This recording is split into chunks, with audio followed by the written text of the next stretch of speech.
Hello. Our impeller pump, centrifugal pump, eroded, and impeller got a problem. So we decided to use the epoxy resin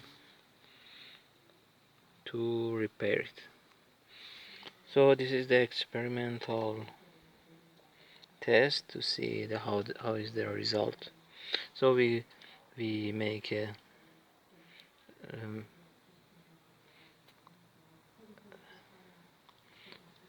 kind of molding to shape the resin epoxy, and then we pour the mixture of the hardener and the epoxy resin to fix the problem and have a impeller. So we will see how it will be the results.